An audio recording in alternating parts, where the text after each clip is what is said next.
Welcome, Dr. Gupta. We are very excited to have you here and talk everything Hashimoto's and thyroid for the next hour or so. You are a very well-known expert on this topic. And I know for me, this topic comes up with my students a lot.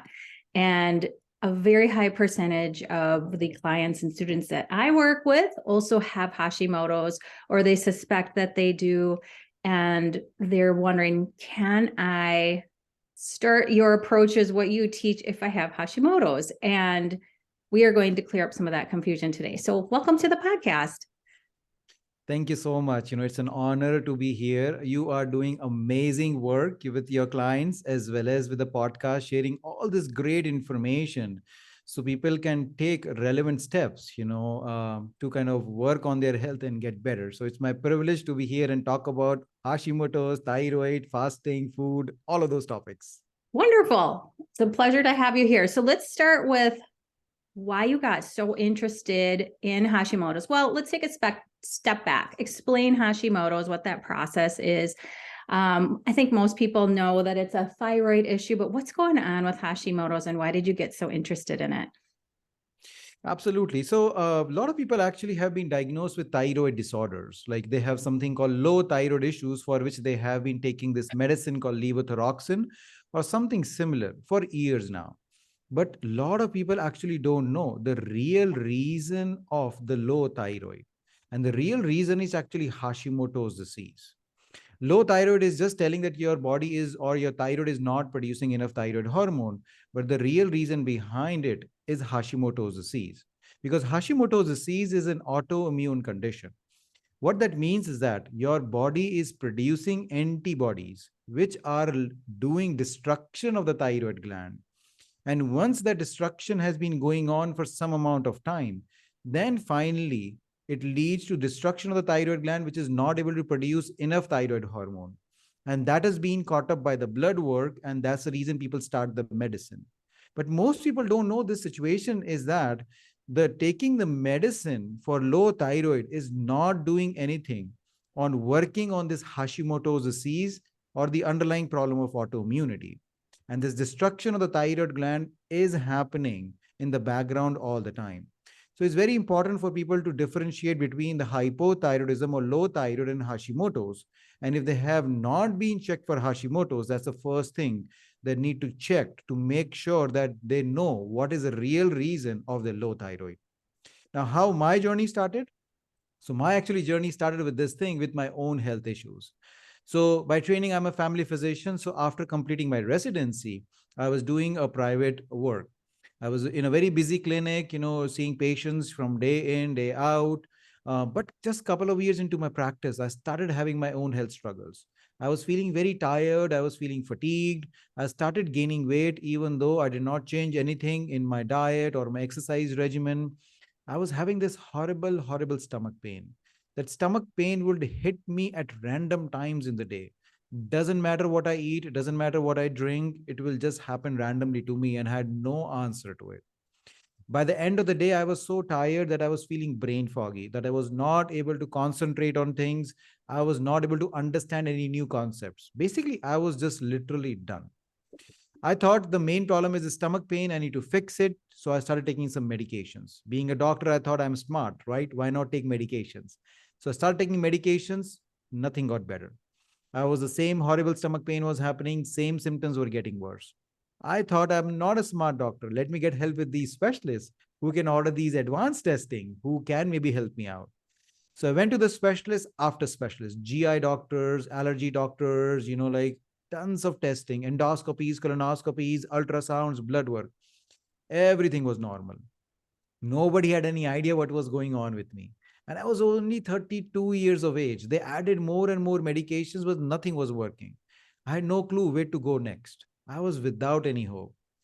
That's where actually I found functional medicine. I heard stories in functional medicine where, like people were able to heal themselves and got their life back. I said, okay, well, that's my last resort. I got trained into functional medicine. I worked on a root cause approach where I found the root cause of my problem. With simple steps of lifestyle changes and some supplements, within 1 month, my stomach pain was completely gone. Within 6 months, I was off all medications. I lost 40 pounds and I had so much energy in my body that I even participated in a 5K rugged maniac. And I was never an athletic person in my whole life. So for me to do that was a very, very big thing. So after seeing miraculous results of functional medicine in my own health, I said, okay, I need to share to this people. So I started working in the Cleveland Clinic Functional Medicine Department alongside Dr. Mark Hyman. And what I noticed was that I was seeing these middle aged females from 30 to 60 years of age having very similar symptoms as mine. They were all struggling with weight. They were all struggling with gut issues. They were all struggling with mood changes. They were all tired. And the biggest thing was that they were all doing what their doctors wanted them to do, but still not getting better. So then I realized all of these females have thyroid disorders, especially Hashimoto's. So I was instantly able to connect with them. And that's where I started researching Hashimoto's disease. And through my own research, I developed this protocol, which I implemented in thousands of patients and saw phenomenal results. Not only we were able to improve the symptoms and get the life back for all of our clients, but their antibody levels improved, their thyroid numbers improved, and some of them were even able to reduce or get off the thyroid medicines. So that was a huge win, and that prompted me to kind of share this with more and more people. So we started this virtual functional medicine practice, especially focusing on people with thyroid and Hashimoto's, so that we can get their life back with them. That's amazing. So your issue was Hashimoto's. Yeah, so I did had antibodies, like which were present. My thyroid just went out of whack, but I caught it in time. Like, unfortunately for most females, they don't get to know about these things and they're suffering for years. I suffered only for a few months. So I was able to reverse it very quickly. And then since that time, like it never came back and I don't have to take any medicines. And listening to your symptoms, I was like, oh, well, the stomach ache isn't I know the bloating tends to happen more with women, but the stomach ache I think would have thrown me off too. Like that's not something that presents itself as commonly as the tiredness and the weight gain and just the lethargy. But I'm glad you figured it out. And I know as a practitioner that the same, I have a similar backstory. It's like there is a purpose that comes out. You can't see it in your pain. But now you've helped thousands of people reverse their Hashimoto's. And I appreciate the distinction with the antibodies versus the low thyroid function, because I think a lot of times people think it's all the same thing. But let's talk about testing a little bit, as you've explained that so nicely, and how some people, so I know with a lot of people going to their primary care physician, not in the functional realm, they'll just test that TSH, the thyroid stimulating hormone, and call it good and say, oh, that's normal. They're not looking at the antibodies. They're not looking at that, full function, not even functional, but the full thyroid panel where you can actually flag some things and see what's going on more holistically. But tell us about the testing and how you know where you're having Hashimoto's as an autoimmune illness and how to go about getting that done. Absolutely. So yes, you pointed out testing is a big, big issue because a conventional way of treating any thyroid disorders, whether you have Hashimoto's or low thyroid disorders, or even high thyroid disorder, is just doing the TSH, which is a thyroid stimulating hormone. It is not even a thyroid hormone, right? It is a brain hormone which is sending signals to your thyroid just to produce thyroid hormones, right? So TSH, if it is within range, bingo, you are fine. Symptoms don't matter. If your TSH is good, your dosage is fine. Just do the medicine. If anything else is happening, it is in your head. You are making these symptoms, right? That's the bottom line to it. But what people don't realize, there are other thyroid tests that needs to be done and looked at them into more details. So the real thyroid hormones, your thyroid actually produces a thyroid hormone called T4. That's the thyroid hormone your thyroid gland is producing. The other thyroid hormone is the T3, which is the more active form of thyroid hormone. So T4 hormone circulates in your body and around your cells. This T4 gets converted to the T3. So your each and every cell in your body can utilize that T3. So we need to check this free T3 and free T4 hormones so we know actually how much thyroid hormone is circulating in the body. And based on that, we can make a decision of what dosage of medicine is the best and what kind of medicine is also the best. Because levothyroxine, the medicine which has been given to the people, is just T4. It doesn't have any T3. And a lot of times what we see is that people's T4 is great, but the T3 is low because they are not converting the T4 to T3. So then in that situations, they need to know the reasons why the T4 to T3 conversion is not happening in them, or they need to take a T3 medicine along with the T4 medicine so that, they can feel better. So that's only about the thyroid hormones. The second caveat being is knowing whether you have Hashimoto's or not. So you have to go one step further to know whether you have Hashimoto's or not by checking the antibody levels. So as I explained, Hashimoto's is an autoimmune condition where your body is producing antibodies. So the two most common antibodies which are present in Hashimoto's, one of them is TPO, which is the thyroid peroxidase antibodies. And the second one is thyroglobulin antibodies. So if any of these antibodies are present, and every lab has a little bit of a different range of these antibodies. So just look at your lab. And then if your antibodies are out of the range of those lab values, bingo, that means you do have Hashimoto's. A lot of people will do ultrasounds or they want to do biopsies and things. Those are secondary. If antibodies are present, then it is given that you do have Hashimoto's disease. The biggest thing is that all these tests are easily available with each and every lab. These are not specialized labs, and most of the insurance companies will even pay for these labs. So why not get these tests done? Yes, you might have to educate or talk to your doctor about it, telling that, okay, well, I want to know, because according to them, the protocol or their management doesn't change, whether you have Hashimoto's or not. But now, after listening to us, you will know that you can do certain things to improve your Hashimoto's, and then reduce your antibodies and safeguard your thyroid gland. Because for most people, the thyroid or Hashimoto's trajectory is that they started with a very low dosage of thyroid medicine, let's say 25 or 50 micrograms. But then every few years, that medicine dosage needs to be increased because more and more thyroid gland is being destroyed. So from 50 to go to 75 to 87 to 100, and then just keeps on going up and up, right? And you can safeguard that. You can actually heal your thyroid gland. So that's important distinction, that why you need to know whether you have Hashimoto's or not, because you can take relevant steps to fix it. Yeah. And I think that's important for people to know that these aren't specialized tests. These are things that you can ask for and get done. A lot of times insurance companies cover them. There's tons of home kit testing available. I don't know what your thoughts are on those. If I know that there's some labs that tend to be more accurate than others, but there are home kit options as well. You don't even need to leave your home. But just getting that whole panel done is very important to look at. And not just, like you said, looking at the TSH, which is stimulated by the pituitary, not even a thyroid hormone. So yeah, and a lot of gaslighting going on, unfortunately, where men and women aren't feeling well. Their tests are coming out normal and by the time a test is abnormal, there's been some major things going on in the body by that point. But it's really unfortunate when you feel like garbage every day and something's off, your body, and you're told that it's all in your head. That's very, very,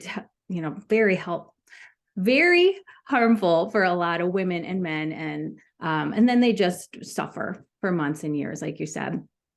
So thanks for clarifying the testing and what to ask for. But you wrote a book in 2021 called Reversing Hashimoto's, a 3-step process for losing weight, ending fatigue, and reducing brain fog, some of the major symptoms associated with Hashimoto's.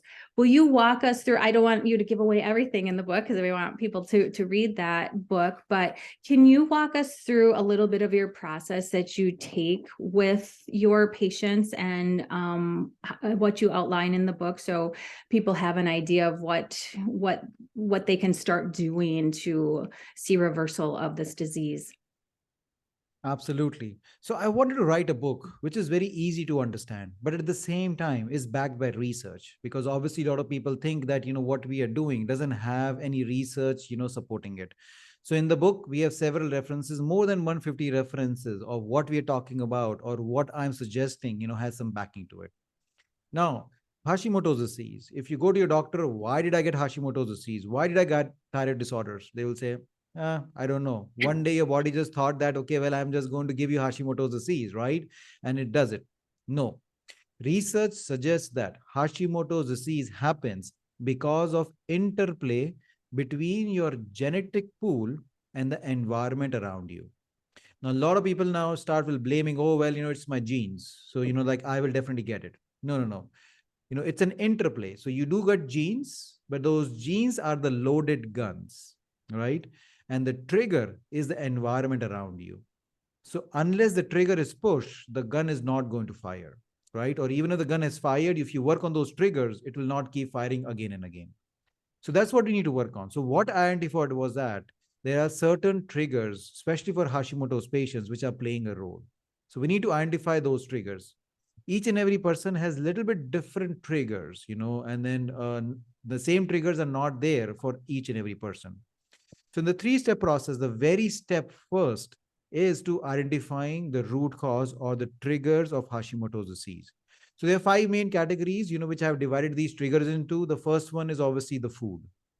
We have all heard food is medicine, right? But at the same time, wrong foods can also lead to certain diseases like Hashimoto's. So that's where, like we know that there are certain foods which are causing inflammation in the body, can cause leaky gut issues and cause Hashimoto's. So that we need to identify that, what foods are the trigger foods. The second one is nutritional deficiencies. A lot of people are eating healthy diets, but to my surprise, what I was seeing when I was checking their nutrient profile, the nutrient profile was still very low. So then I went to this research spree, and what I figured out was that two research studies compared the nutritious value of our food and our soil from 1980s to today. And to my horror, I recognized was that today our soil and our crops and our food is low in a lot of vitamins and minerals, especially which is needed by our thyroid gland. So even though we are eating the healthiest diet, we might be low in certain vitamins and minerals that causes this Hashimoto's disease. The third one is stress. Yes, whether you're going through physical stress or emotional stress or traumatic stress or even hormonal changes for females like pregnancies or postmenopausal or perimenopausal, those are big hormonal shifts. Those does put female body on a lot of pressure and stress that does trigger Hashimoto's disease. The other one is toxins. We have more and more toxins, more and more chemicals which are being poured into our environment each and every day, whether it is heavy metals like lead, mercury, arsenic, which we have known for centuries that they're toxic for our brain and for our body, or those are environmental toxins like organophosphates or pesticides, insecticides, all the spraying around us, all the cosmetic products we are using each and every day, or it is the mold toxins, which we know about now that in our buildings, in our houses, workplaces, or like hotels, that we get exposed to these toxins day in, day out, that can also trigger Hashimoto's. And the last one is chronic infections. We have known about Epstein-Barr virus or infectious mononucleosis as a great trigger or reactivation of Hashimoto's disease. We have certain parasites like blastocystis, which can again be associated with Hashimoto's disease. Then we have other chronic infections like Lyme disease or dysbiosis or bad bacteria in your gut. All of those infections can again cause Hashimoto's disease. So these are the main five big categories of triggers that people should know about. And that's the first step of knowing about what are your root causes. So in the book, I kind of give them this questionnaire where they kind of ask these questions to themselves and answer them that might give them some clues into what root cause might be playing a role. But that's the first step. The second step is we start fixing things. Okay. So the second step is fixing this thyroid, or Hashimoto's that we are going through. So I've developed this mitothyroid diet, which, is especially for Hashimoto's patients, where we help them start healing the thyroid which you're going through. And then certain supplements, again, that people will be helpful to add, which will again start helping with their thyroid or improving the nutritional deficiencies, because almost certain vitamins and minerals are needed by the thyroid. The third step is removing the toxicities of stress, which everybody has, toxicity of toxins, which again everybody has, or rebalancing or removing the infections toxicity that again a lot of people have, and rebalancing the immunity. So these three simple steps, if anybody implements it, we see great results, by implementing those, and obviously not only improving their symptoms, but also improving the antibodies. It's such a process. And so many people think, oh, if I just fix this one thing, if I just go gluten-free, if I just take this one step, everything's going to clear up and be great. And one of my children, my middle son, has struggled. Well, he's in remission now, but he struggled a long time with an autoimmune issue. And,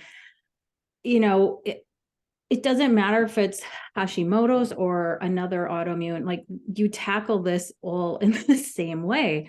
Like you need to get rid of whatever it is that's interfering with your body and causing the symptoms, and, optimize your nutrition, optimize your sleep, optimize your stress in the instance of insulin resistance as well. It's like we have to have all of these foundational things in place in order for the body to heal. We can't just pop some Synthroid and expect everything to be great as well, and especially if it's Hashimoto's, because that's not the root issue. But you touched on so many things, and there is, I know some people, you can listen to that last 5 to 10 minutes and be overwhelmed. And it is overwhelming. Like an autoimmune issue can be overwhelming, but at the same time, at least once it's identified and you identify that root cause and you start to identify and approach those triggers and start to reverse those things,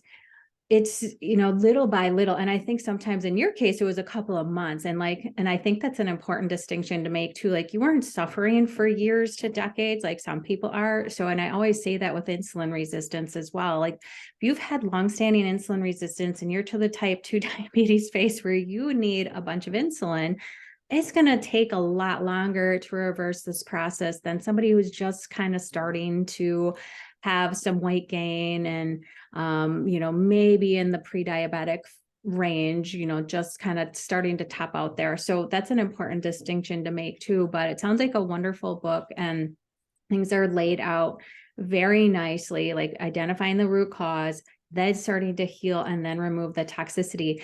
And I'm sure you talk about this in the book, like removing those toxicities isn't something you just do for a month. It's an ongoing thing, because we are bombarded with more not even just environmental toxins, food toxins, than ever before.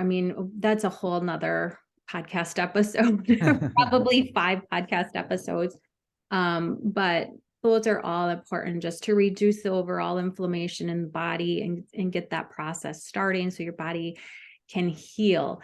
But can you talk a little bit about, so a lot of my students and clients, as I mentioned before, who, I primarily work to help people reverse insulin resistance, and we really work at balancing blood sugars and including some intermittent fasting and carbohydrate reduction to start reversing that insulin resistance disease process. But so many of my students, I don't even want to venture a percentage, but I would say more than half also have some sort of thyroid issue, whether it's Hashimoto's or low function. But can you talk a little bit about the interplay between insulin resistance and Hashimoto's? Because there's a very strong interplay there, and why insulin resistance tends to drive thyroid issues or vice versa.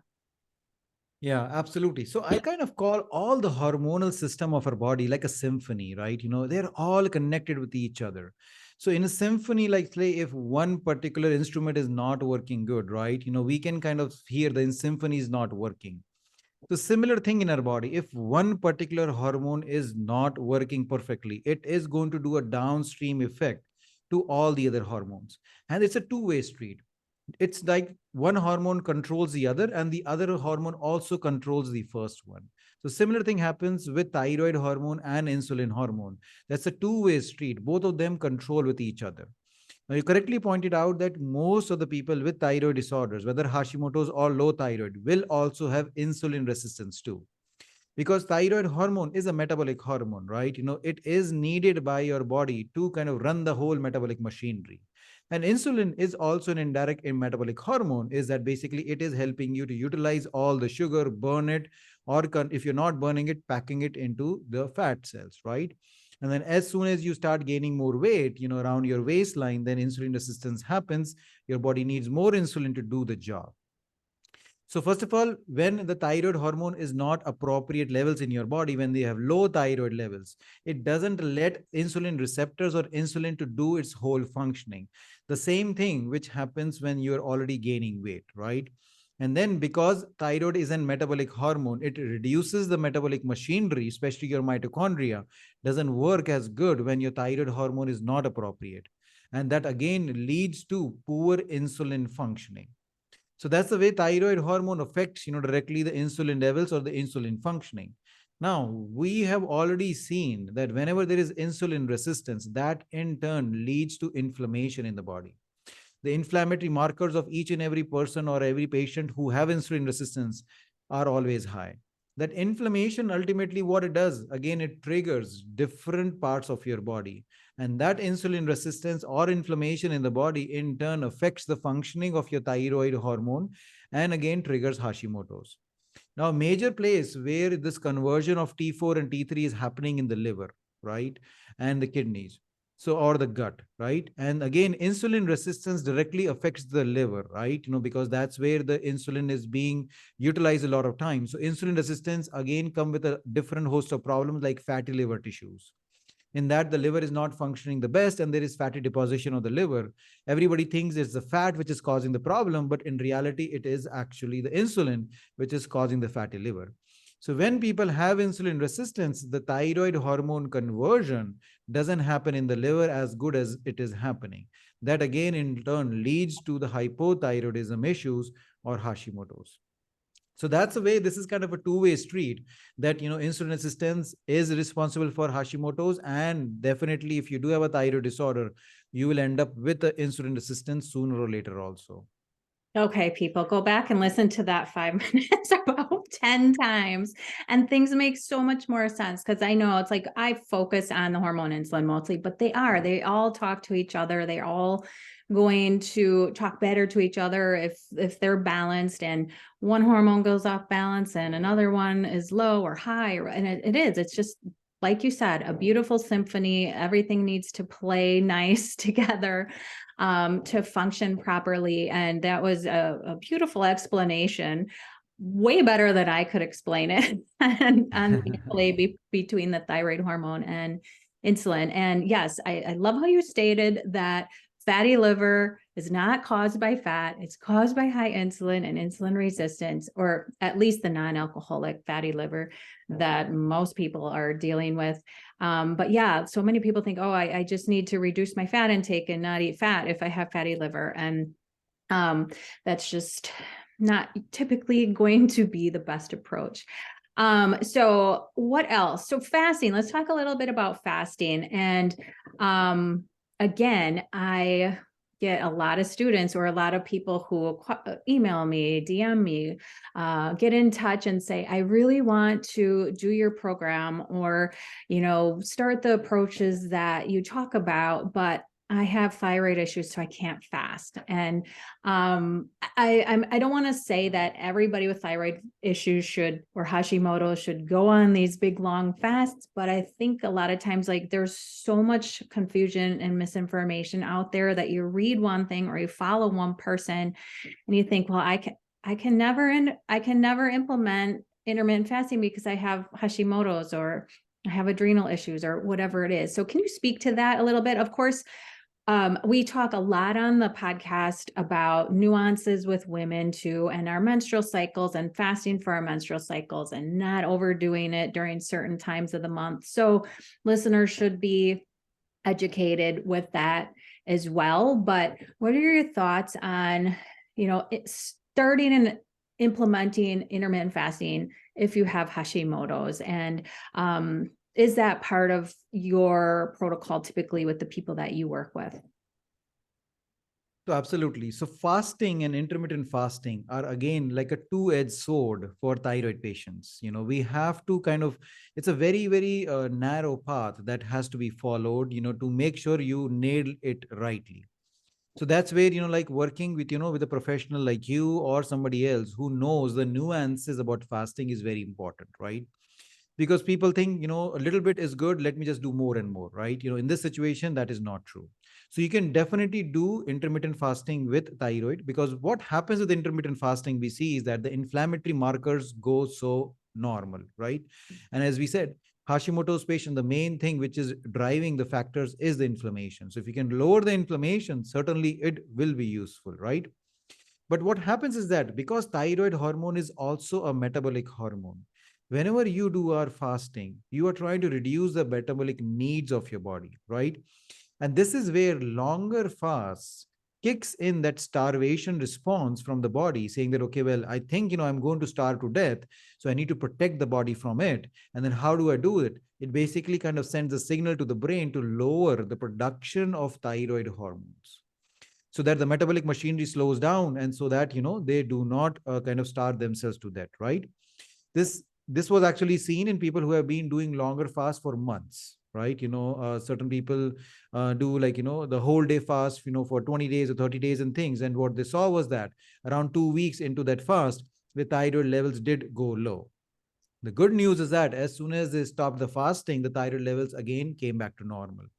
But in some people who already have thyroid issues like hypothyroidism and Hashimoto's, that yo-yo of going up and down, is not that great, right? So that's very important thing to remember, that doing longer fasts in thyroid conditions generally is not considered to be very safe or not very effective, because it can kind of lower or higher the thyroid hormones very easily.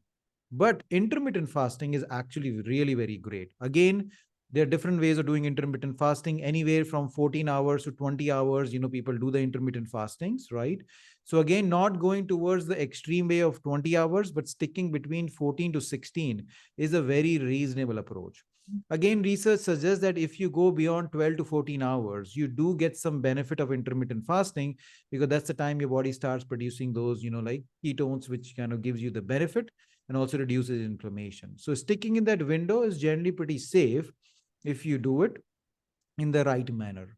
So that's where I think intermittent fasting is good. We use it in a lot of our folks. I will not say that we use it in each and every of our client, but people who are struggling with weight, people are struggling with inflammation in their body, we do introduce, intermittent fasting, from 14 to 16 hours, and we see great results with them. And again, their hormone levels doesn't go up and down. So I think that is pretty safe to do it. The other issue with that, with thyroid patients, is that what you eat when you are in that eating window matters a lot too, right? Which I'm sure you have discussed a lot, in your other episodes and things. But I just want to reiterate again: if you're eating too many carbohydrates, or if you're eating like sugary foods on the other times, then you're defeating the purpose of intermittent fasting. So you need to make sure that you are eating a healthier diet, on the other eating window, which is very important. And breaking the fast, again, not with a carbohydrate, but trying to break it with a protein, right? That again will be helpful. Or maybe, a vegetable, which again a lot of people consider as carbohydrates, but those are dense carbohydrates, which are okay to do. But when how you're breaking the fast also matters a lot, especially with thyroid patients.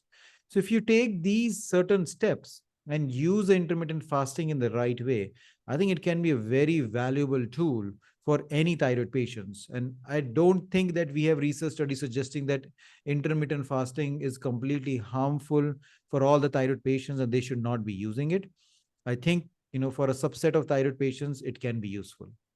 Yeah. And with my students, I found that, and I work individually with some, and we work in groups, and those who, a lot of people, a lot of them have had thyroid issues for a long time, but it's optimized and they don't have symptoms, and it's been well managed, and those people do just fine with intermittent fasting and even some longer therapeutic fasts at their appropriate times.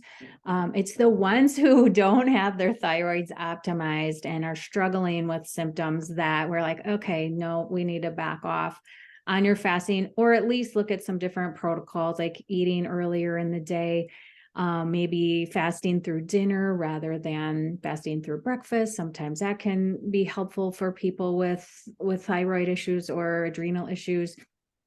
So those nuances for sure. And then, yeah, not overdoing it if you're menstruating and increasing cortisol and, just keeping those hormones as happy as possible. And I'm glad you alluded to the breaking the fast. We talk a lot about breaking fast appropriately, whether you're intermittent fasting or doing a longer fast or whenever, I don't even say like with intermittent fasting, whatever that first meal of the day is, it should be higher protein with some fatty acids and lower carb, because you're setting yourself up for how your body wants to manage its blood sugar throughout the course of the day. So that was, I'm glad that you mentioned that over again, because I feel like I can't stress that enough with anybody listening to this. But breaking that fast and how you're doing that, what foods you're using is very, very important. And I've seen people who just, they're kind of stuck intermittent fasting and they're like, well, I've been doing a 16 or 18-hour protocol for many months or maybe a couple of years. And we just tweak how they're breaking their fast and their food order. And that can take them a long, long way. So I agree with everything that you said. And I think sometimes people just, they hear some things and they run with it. And like you said, they think if little fasting is good, more is better. And they're just increasing stressors all over in the body. I mean, a little bit of stress is good, and we want to reduce that inflammation through the fasting process, but too much is just going to exacerbate any autoimmune issue for sure. So that I agree with all that you said. So nutrition, let's talk a little bit about nutrition. We talked about, higher protein, breaking the fast. Are there any foods? And I know this is different for every person and Hashimoto's. And do you use do you test for food sensitivity? Do you just say, let's take certain foods out when you're thyroid? I know like gluten is kind of a big player with Hashimoto's. And because if I'm not mistaken, the gluten protein looks like thyroid, the thyroid cells in the body, and removing that can take you a long way. Are there any other, nutritional approaches that you would say, okay, every person with thyroid issues should probably start doing this? No, absolutely. I think nutrition is very important. And this is something that, people can start doing it like today itself. Like these are the few things that, people should be doing. So absolutely, though, basically like, foods that you should be avoiding and then foods you should be eating. I just kind of try to, simplify the approach. So let's talk about the food that people should be avoiding.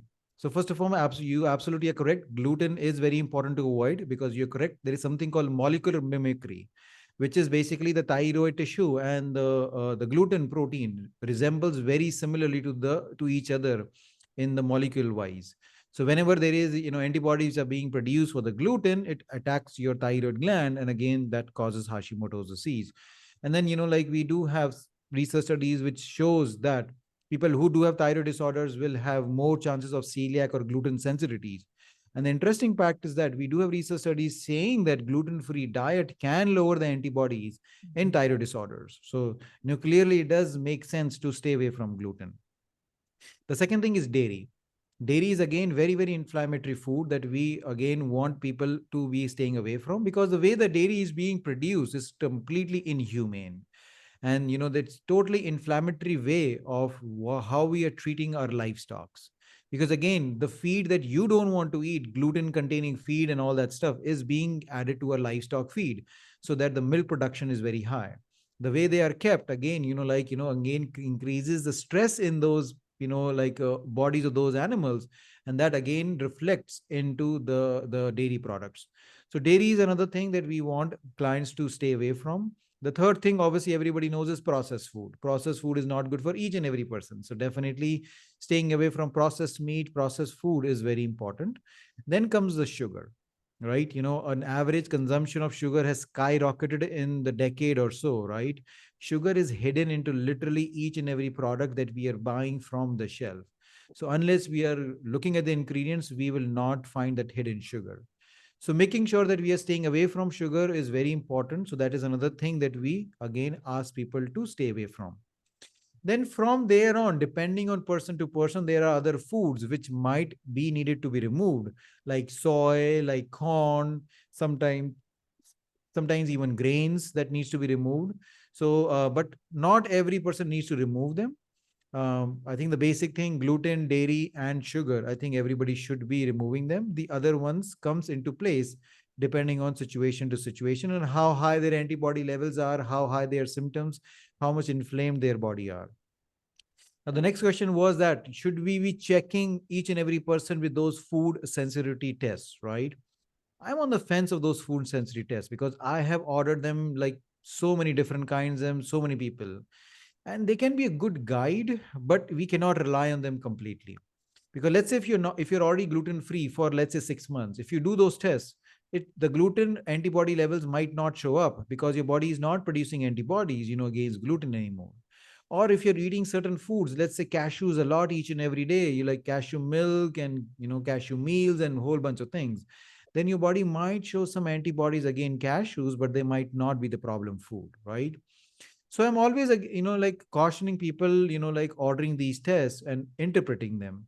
That's where, like sometimes we order these tests if you're totally stuck. The people are reacting to each and every food and we are just completely lost of what else we should be doing. Then these tests can give us some ideas or guides. Okay, well, these 10 foods are reacting. Let's remove them and see how that person does. But beyond that, I don't think each and every person should be ordering food sensory tests. So that's the first piece of the diet, where foods which are bad, about knowing food sensitivities and removing these food. The second piece of the diet is that what should be eating? What are thyroid healing foods, right? So the first food is obviously vegetables, right?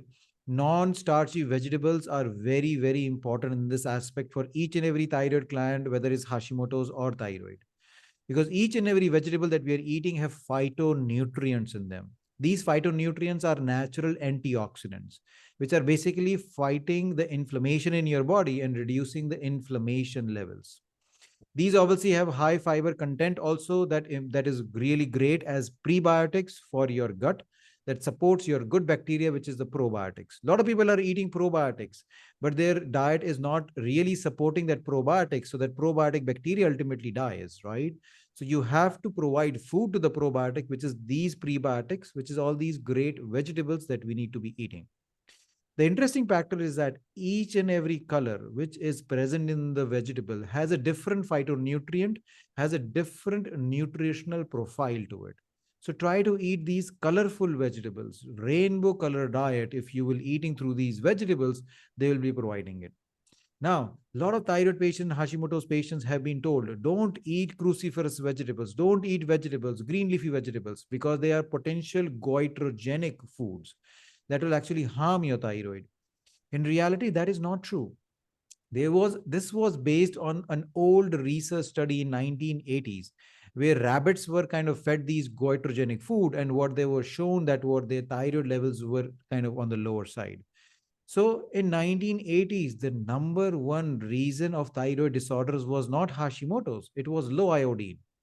And these goitrogenic foods interfere with iodine absorption from your gut. But now we have enough iodine around us, whether Yeah. it is fortified salt, whether it is fortified food we eat, or food in general. So we have enough iodine. So goitrogenic foods doesn't matter anymore unless you have a big goiter or an enlargement of the thyroid gland. That's a different story, but most of the Hashimoto's patients do not have it. In fact, there was a research study done where an anti-inflammatory diet, which was high in green leafy vegetables and these cruciferous vegetables, improved the thyroid numbers and lowered the antibody levels. Because again, these cruciferous vegetables have sulforophales in them, which have a good detox potential, which, again, as I said, toxins are a main issue. So they do that. Like a lot of these green leafy vegetables have antioxidants like quercetin and other things, which is again lowering your inflammation piece. So don't shy away from eating vegetables. Very important. Half of your plate should be vegetables, okay? Whether in the cooked form, in the salad form, or steamed form, please do eat those. Then the second thing comes is good quality protein, right? Our body needs protein to function, and good quality protein is very important. So eating like chicken, fish, and turkey, fishes are great. They will provide you good quality protein, plus they will provide you good omega 3s, which are needed by your thyroid gland, right?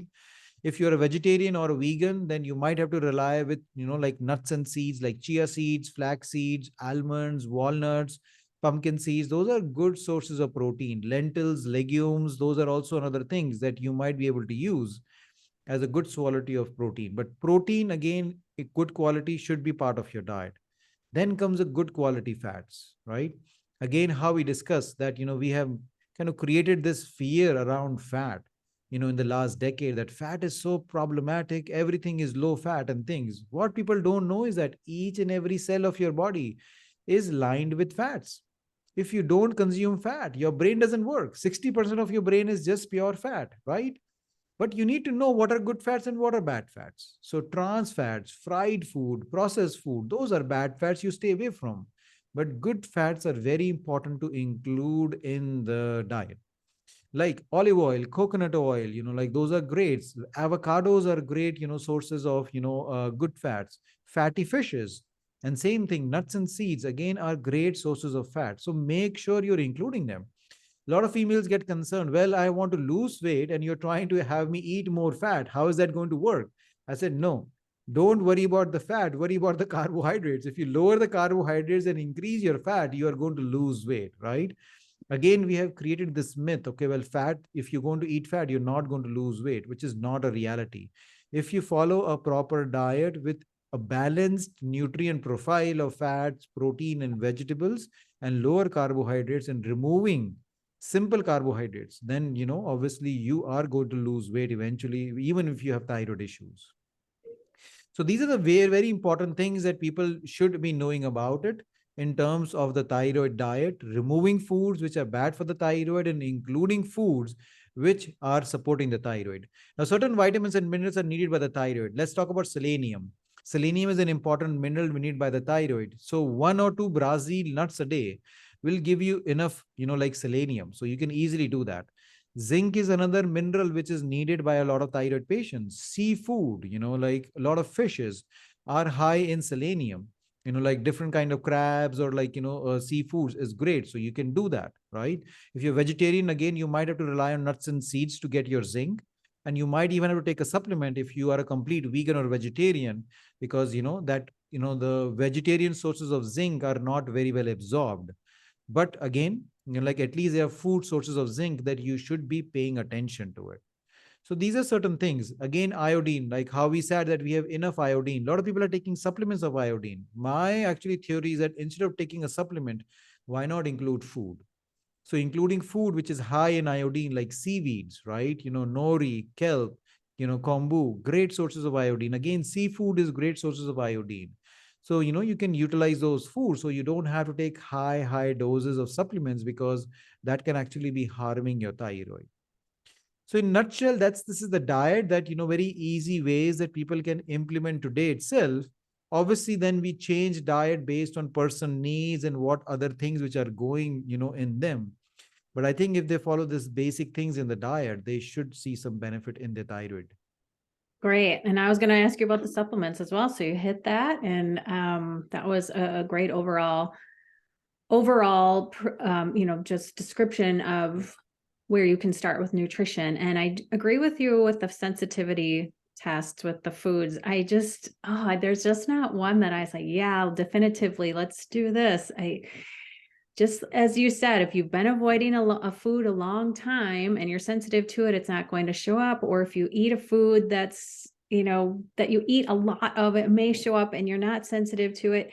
Or people it's like they do a sensitivity test one time and it's the end all be all for how they're going to eat for the rest of their life. And of course, yes, there's foods that people are sensitive to and should avoid. But I honestly agree. Like, you're going to know if your body is utilizing a food well and how you're feeling, and keeping a food journal for at least a couple of weeks and taking some foods out and slowly adding them back in every 3 days, I think is a better way to go about things. Because those sensitivity tests, I hear about all different kinds of them. Like, there's just not one that I completely trust to identify what we would like to identify. Okay, well, let's wrap things up. One question I had about going back to the testing. Some providers I know, even if there are elevated TPO or the thyroid globulin antibodies, some providers won't treat if you don't have symptoms. Would you agree with that? Or would you say the TPO's elevated or the thyroid globulin antibodies are there? There's likely Hashimoto's going on. Would you treat anyway, or do you just kind of go off of symptoms more so? So the treatment with conventional medicine, as you realize, is only levothyroxine, right? So we do see that in very early stages of Hashimoto's is that the antibody levels are high, but the thyroid hormones are within ranges, right? So those people, even if we give them thyroid hormone, nothing is going to happen because they have enough thyroid hormone in their body. What they need is working on the underlying root cause of this, reducing these antibodies, and that will improve their symptoms as well as the disease process, as well as safeguard their thyroid gland. So that's what those people need to work on, because again, there was a research study done which actually looked at people with thyroid disorders, and they were all taking levothyroxine as a medicine. All of their blood work was completely normal, the TSH, the T3, and the T4. More than 60% of those people still had symptoms even after taking the medicine. Mhm.